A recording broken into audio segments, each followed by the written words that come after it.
Welcome back to Wrestling with Ski. Again, sorry for the delay. I was making sure the camera's actually going to work and not sketch out on me. And today we're getting into Dynamite, return to Wednesday night, which I was excited for. It was the first time, I got to turn around and try to, watch everything on, Thursday morning, and it was actually there. So I didn't get all pissed off because I forgot that it was moved. Because Wednesday nights until next week, I'm normally really, the night is just getting started with Hannah's work schedules. I don't get, the time she's getting off work, I have to be cooking dinner, right as everything's starting, and I just don't get a lot of time to watch it live. All changes next week, but overall, I'd say it was a really good night. I mean, there was some uselessness. There's always going to be uselessness in TV shows, whether it's wrestling, dramas on TV, comedies. Like, there's always stuff that's going to hurt your head. But it was good. There's a lot of good action. There's some things that we saw coming. There's some things that I called when they made the matches that, obviously happened, but we all knew they were going to happen. So doesn't really hurt my head all that much because we knew it was happening. It's one of those, again, if you didn't know it was happening, where the hell have you been? What the hell is wrong with you if you didn't see it coming? But it's still a hell of a show, and some of the stuff we got to see is, a reason why AEW is, here. I think with other things going on right now, the ratings are where they are for certain shows and stuff, and there's a lot of people that are just straight WWE or AEW guys, and I don't look to see the numbers for, people that go and watch it after the fact. Whether it's Raw, SmackDown, 2.0, Dynamite, Rampage, like all that, through streaming services or whatever, I'm sure that number would make all those higher. I don't look to see that, but that's how I normally get to watch, is just recording it. The people that are in some of these matches, like, they're the reason they're even in the game. So I will give them credit for that. We started out with a great match, great striking. There's a good back and forth, Punk defeating, Bobby Fish in the opening match. It was a good way to start it. Punk's first match on Dynamite. Back to the pants this week. Kind of wish he'd make up his mind. Him back, in the long pants. Sorry, I'm just a guy for the trunks. Like, those long pants, the stars going down and everything, it just doesn't feel right for me personally, regardless. Just because, the old look that we have there, and after seeing it for so long, it's just weird.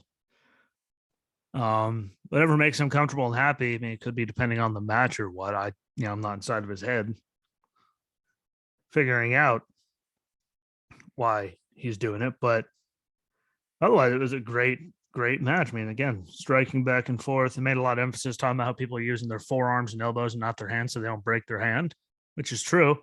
I say, if you're gonna hit something, elbow it up. Your hand, less tiny bones in there, much more solid impact. But it was a great match, and it was still a better Bobby Fish than, really, I mean, we've seen in years, which is good. And again, it's one of those prime examples, I would say, of people leaving the machine.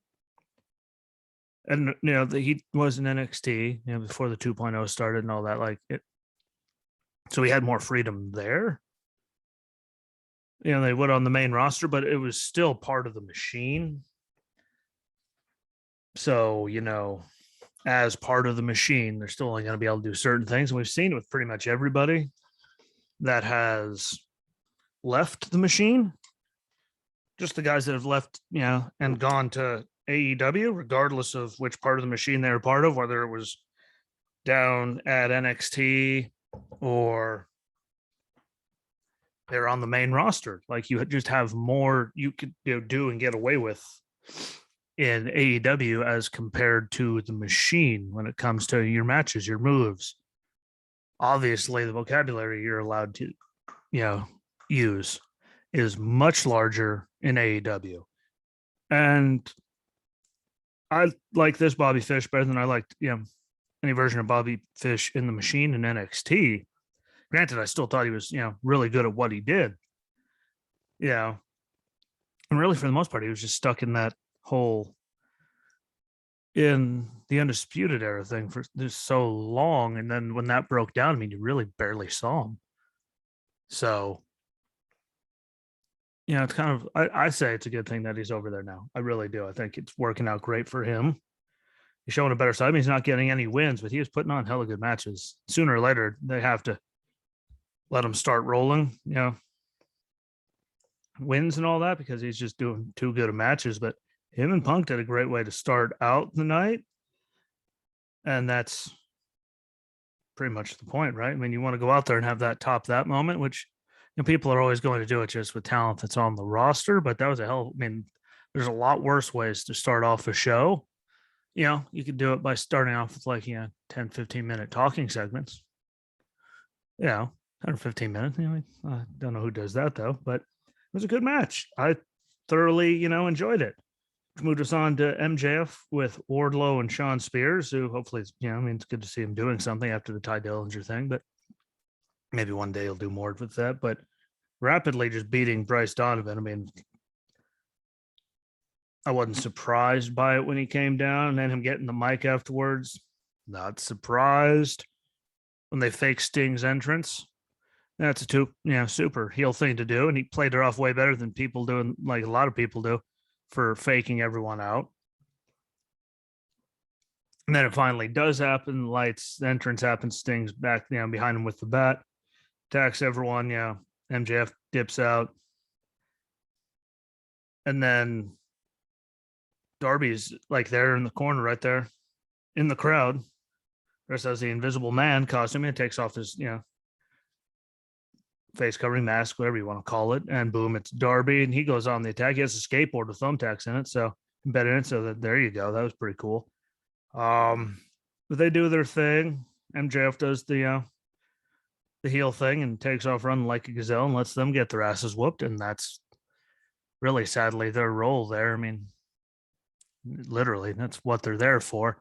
But all Darby says is Max and Full Gear, I believe, ended out the sentence. But they're going to have a match at Full Gear. We'll see what they do with it and how it all plays out. As again, there's the Sting factor, there's the Sean Spears and Wardlow factor. I mean, a lot of factors involved in it. So it's going to be good to see what they do with it going forward. But, he is back. So that can, change the direction, I guess, of MJF on the mic, which is good. I mean, because he can do everything from what I've seen. He's real. I mean, like to see what he does there. Not in the I broke you, and you don't even have the balls to show up stuff anymore. Because there he was. So we'll see that, and again, a skateboard with thumbtacks embedded in it. I can dig that idea. It's a pretty good idea in my eyes. So good on him. Led us to Tony Schiavone. I mean, he was all over the place, interviewing Britt Baker, DMD. And makes her aware that Tony Khan signed a no DQ match between her and Abaddon for Rampage Friday night. And she has her people there. She made reference to that in that little interview. So at least there's that match set up. We know that people are going to get involved in all that. So, I mean, I want to say I'm almost excited for it, but we all know it's going to, stupid's going to happen, but we'll see with, Conti getting involved, should get involved and make it even. Who knows what's going to happen there. But it was a quick little segment. She had her part, he did his part. That's all I can ask for in talking segments. Just make them not suck. And it didn't suck. So there's something positive for the world there. Talking segments that don't suck and that are believable. Which that's really hard if you watch a lot of wrestling. There's people you're like I know, again, Hannah, not a big wrestling person, where she looks at some people like Lashley and goes, really? Because she doesn't even, he sounds like he's trying way too hard, which he does. So talking segments don't give people that. I'm okay with. Sammy Guevara defended the TNT title against Ethan Page, and I'll say that was a hell of a match, and the stuff he comes up with is just amazing. The crowd digs. I mean, again, he's got a super move set, and I hate to sound like the guys on commentary, but every once in a while to see, evolve and add some more, striking or submission, just to add another wrinkle to his offense. And again, that'd probably be a lot, healthier than flying all over the place, but put on a hell of a match, the two of them. I don't care what anyone says. Like that was probably right up there match of the night. I mean, it was that good. And again, Sammy Guevara, Ethan Page. Who's surprised that they put on that good of a match? No one should be. And then we got the usual. Afterwards, Sammy gets the win. Scorpio Sky sprints down and attacks him after the match. Inner Circle comes hauling down to the ring, all in a line to Judas. The Jericho lost in line. Jericho does his normal talking. Now it's a 10-man tag match at Full Gear. Khan made it a mini Bliss street fight. And the Pumpkin headed the line towards Lambert. But, it says they're going to pick which members of American Top Team they're going to fight in that thing with, the Men of the Year. So we have to look forward to that coming up. And I didn't have to see Lambert, which, didn't have to hear him. So good on that. It's always a good thing to me. Don't care what anyone says. It's always a good thing to me when we don't have to hear him. And we got to hear Jericho, which is always, again, good. And Pumpkin headline, because it was Halloween, we all know how those things make me feel.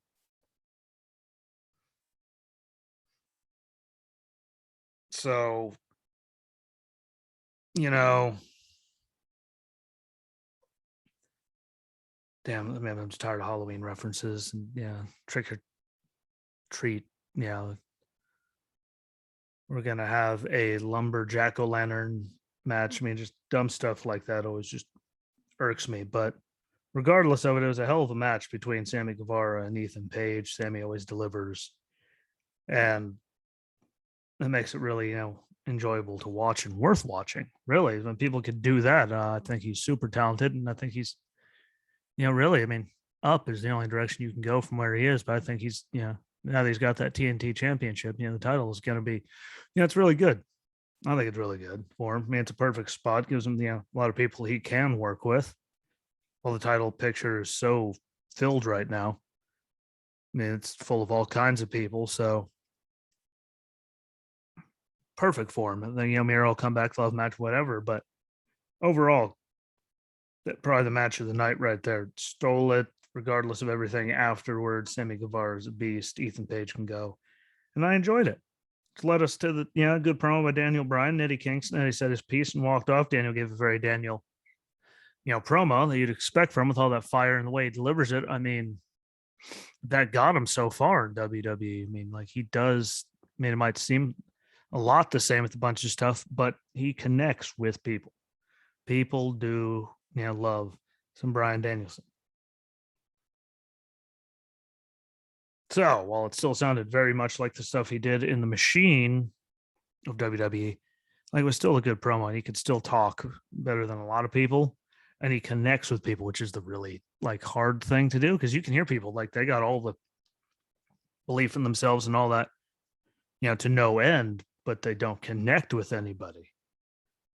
And that's really like the key point of a promo. Like you're trying to get your point across, but also connect with people so they believe it at the same time. And I feel he still has that ability. Again, look at all the people that everything worked out in the machine with him. Like where he was, he should not have gotten as big as he was, just with how he looked like it's the machine. Like he doesn't fit the mold. So he can connect with people, which is a good thing. I'll see how that all works out between him and Eddie. I think he's going to move on. Looks like, I mean, him moving forward, Mox is moving forward. Like, so it looks like it's going that way, but we'll see how it all goes. And get to Mox later. Lucha Bros announced they're giving FTR an AEW title match at Full Gear while being interviewed with Shivani and Honey Shivani, which again, I think it'll be a hell of a match. I just hope the Lucha Bros win because, again, We all know how I feel about FTR. They even said they're peace. I just don't like them. Super talented. Don't get me wrong. They can go with the best of them. It's just I don't know. It wasn't even it was Dawson when they were in WWE. They hurt my head. Yeah, there's just something about him. I don't know. Wheeler's great. He's always been good. Never mind his, never one trusts him. I just don't. I don't know. It was one of those. I always felt when I first saw them in the machine. Again, I've said it before, but they never were gonna fit in there. It's like a lot of things. Like they're good in the old, NXT black and gold brand there, but once they get through, like they're not going to make it there because they're not going to use them right because they don't use anybody right, really. But should be a good match. We'll see how it works out. First round for the TSB. Hello, TBS Women's Title Tournament match. The first round of it, Hikaru Shida defeated Serena Deeb, and I will say that probably right their second best match of the night. They really did. Yeah, I felt a phenomenal job with that match, putting everything together. I thought it was really, really good. I mean, great everything. Like back and forth, told a good story, striking, submissions. Like they did so much. Deeb pulled in the plaque to try to get, Sheeta to hit her with it, and boom, like, and she didn't. Like they put so much into it. And it was one of the best women's matches I've seen since I've been wholeheartedly invested in watching AEW, just because the way the timing worked out for the schedule. Now it works out to where I really do have the time. Sooner or later, I catch up with all of it. It's not like I'm way, way behind, which is phenomenal for me. And it gets me to cover more stuff. But that was a great match. Compared to some of the stuff I saw last week, where even Hannah was looking up going, what the hell is this? Because it was that god awful. Yeah, the Anna Jay and that, like that was phenomenal. Sheeta becomes AEW's, first woman to 50 wins, which good on her. She was, she was going for that in her first match with Deeb. Got it now, moved on in the tournament, but after the match, Deeb was attacked with the chair until they finally separated her, them from each other. Jerry Lynn even came down to separate. So we'll see what they do with where they go forward with it, whether she's out of the tournament and Serena takes over. They just keep feuding afterwards. I mean, that attack, they're going to keep going after each other. Just, depends on how they put it together, what they decide to do with it going forward. But I think it's going to be really good. Again, those two can go. Best women's match I remember. I mean, I've seen others. It's just been so many bad ones lately. So let's say that was the best one in a while that they've had in AEW, and those two, again, both matches were phenomenal. So good on them going forward. Just don't know how they're going to do it going forward. But obviously, again, chair attack to the knee and all that, they're going to keep it going. Just got to see how it works out. Which moves us to the men's world title eliminator tournament, eliminator match. Dear God, they put enough words into that one. That was a mouthful. But I mean, Mox defeats Dark Order number 10. I mean, rips the mask, bites his face till he's bloody. Number 10 did try to get a comeback, but well, that lasted about 3 seconds. Bada boom, all done. Mox gets the win. See you later, bye. And storms out. I think they're dragging that in a good direction. He's doing everything. It's lined up perfectly for him to have all these matches quick. I think the payoff in the last one, it's going to be phenomenal. We'll see what they do with him next week. I believe it is. Let's see what they do with, that match with Orange Cassidy. I don't think it's going to be as fast as these ones, but I still see him getting it and going. And then, again, I see the payoff for the finals for this thing being the big one, big matches for Mox. I think he's going to really come up then, which is going to be really good. Yeah, depending on how they play their cards and who they want to put in it, that's the really big question that we don't have the answer to. But I mean, I've done some talking with some of my people. I've heard someone say him and Brian. I mean, I don't know. I mean, but the way he's rolling through people, I just don't. I feel bad for Orange because I don't see him getting it. Just the way they've been playing it off. Biting his face open to a bloody mess. So that was one way to do it. good on Mox. I haven't seen one of those in a long time. So for what it was good. And he storms off, which is what he does. Quick, easy, to the point, 2 quick matches for him. Really fast, just whoopings, and then on his way. Led us to Cody coming to the ring with Arn. He did spill his guts. Yeah, didn't want to take the easy way out. How much he appreciates, Arn and all that. Before he gets interrupted by Andrade, who, again, I don't know. Man can wrestle. It's just when he talks. It's not even the accent before anyone says anything like that. I just don't feel it. But him wrestling is great. When they let him go and, he gets to do his thing. So whether there'll be more of that. Yeah, they talked about, him not liking Cody, whatever. The exciting part was when the lights kicked off. Lights come back on. There's Malachi in the ring. Spits the mist in Cody's eyes. Whooping on him. Just stomp the hell out of Arn, which, obviously it's planned and he was all good to take it and all that, but they do that until the bastard Pac comes down to save the day and chase off Andrade and Malachi. So I'm really actually looking forward to see what they do with that, just because the match possibilities we can have with that.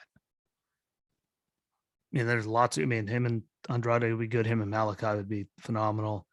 Again, I always liked him when he was over in the Machine, WWE.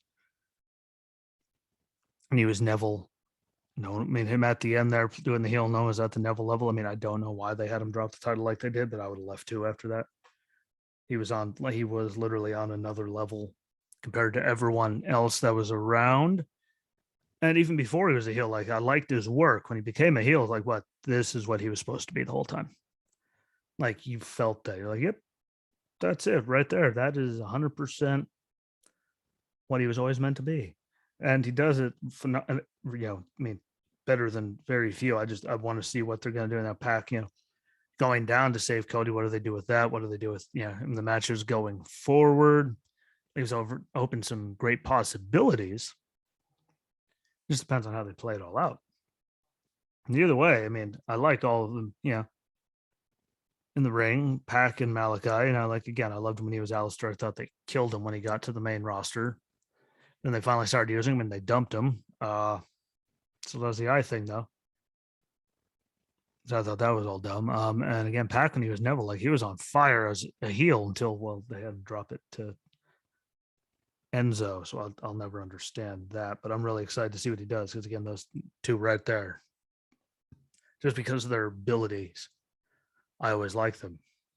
And again, Neville as a heel, if you didn't like that, why do you watch wrestling? Because he was really good. He was really good. So excited to see what they do with all of that, which leads us to the main event. The Dark Order came out dressed like, Kratos, and there was a horse. All kinds of stuff. Dressed up for Halloween. The Elite came out as Ghostbusters with proton packs and all, which Omega even got in the ring wearing when he got tagged in. I do wish that they would have figured out if they can get in and out of the ring in it, with it on, because they had trouble getting in there at the beginning with them on, but they still did. There's all the normal good stuff. Colt Cabana got power bombed onto all, dropped onto all the proton packs one time. He was dressed up like what's his nuts. It was all good. He came running down after they, put him down, took off the horse thing, and it was their dude, taped up. The Stay Puft Marshmallow Man that came down with the Elite ended up being, Hangman. And they didn't find out till after he hit Matt Jackson with the Deadeye, which set up John Silver to pin Matt Jackson for a Dark Order victory and outsmarting the Elite, which doesn't happen very often, but it's a good way to build it. Put everything together there to make them look, somewhat vulnerable, as they normally are on top of all these things. So that was really good. And overall, I say it was a really good night. That was a good match, had all of its spots for what it was. Deeb, that match was great. Say whatever you want about that. Was one of the best women's matches you've seen in a while. Her and Sheeta, the two of them there that were great. Sammy Guevara, obviously. Yeah. Ethan Page, match of the night. Punk and Fish was a great way to start it off, and it showed off what they both could do. So I can't really complain about a lot of it. There was some sloppiness, useless talking stuff here and there, but that always happens. Got to see Darby come back again with the skateboard in bed with thumbtacks. That was cool. Like there's a lot of good stuff. Was it the greatest thing? No, but had some good matches, extended some stories, and kept people interested, which is really the whole entire point of it last time I checked. So overall, a victory for them. Now the only thing to wonder is what they're getting. How that match is going to be tomorrow night between Britt Baker.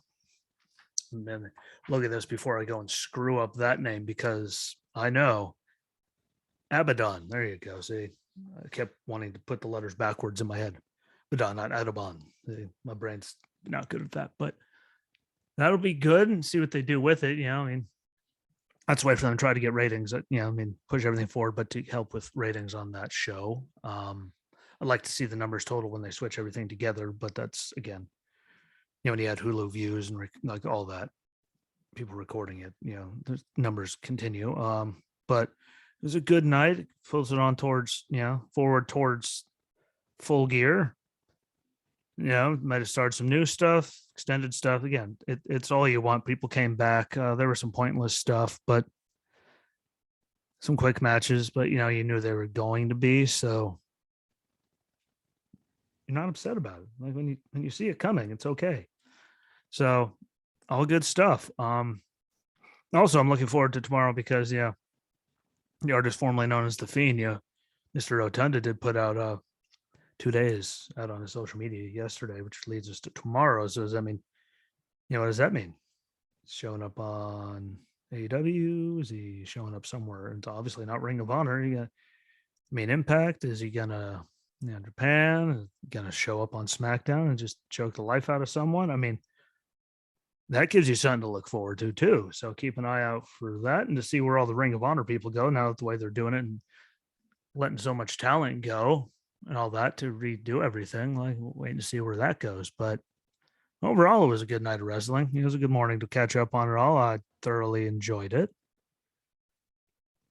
And there seemed to be less filled, run into that show than there was the Halloween Havoc, which just seemed like it was never ending, just stuff going on. So again, so far, can't complain much about the week. I mean, Monday was exactly what we expected for Monday, so that was kind of a bummer. But Halloween Havoc had good matches, and it was good. Some good stuff. And Dynamite wasn't bad, so it was a good week so far. Tomorrow is tomorrow, so we got to Friday night SmackDown and Rampage to see what they're gonna do there. See what Wyndham does.